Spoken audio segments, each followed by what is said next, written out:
One of the reasons that I've been very involved in questions of social justice here in the St. Louis area recently has to do with the fact that, though you might not know it by looking at me, I'm the father of a 13-year-old black boy. And my son has dreadlocks and is a wonderful young man, as are my other two children, wonderful young man and woman. But when he goes out the door, I know that he is in danger of a kind different than his white brother and white sister are.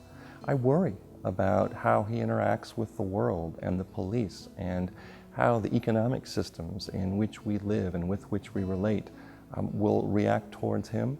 And so as a father, I ache as I think about what it means to be involved in those systems. I remember that the Christian Church Disciples of Christ met for our General Assembly in Orlando a couple of years ago. And at the same time that we were meeting, the NAACP was meeting. And it was the time at which a court case was being settled that had to do with an important crime that had racial elements.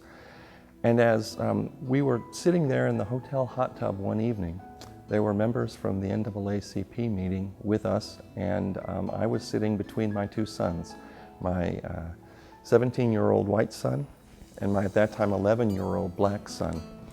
And a black member of the NAACP was saying to me, "How can I raise my teenage son in a world where young teenage black boys can be shot and no justice comes?" And I remember thinking to myself, that poor man, how can he live worrying about his black son going out there in the streets? And then I realized that my arm was around my own black son. For some reason, I hadn't internalized the fact that my black son had to live in the same world that his black son had to live in. And I think the reason is I live in this skin. And I get so many privileges, and I get to live in this skin without having to think seriously about those things. So much so that I hadn't even really taken it seriously that my sons were seen differently in this world. And it made me think about how important it is for me to listen to the experiences of others, and how important it is that in whatever way we can be a presence of justice, we are helping to end injustice.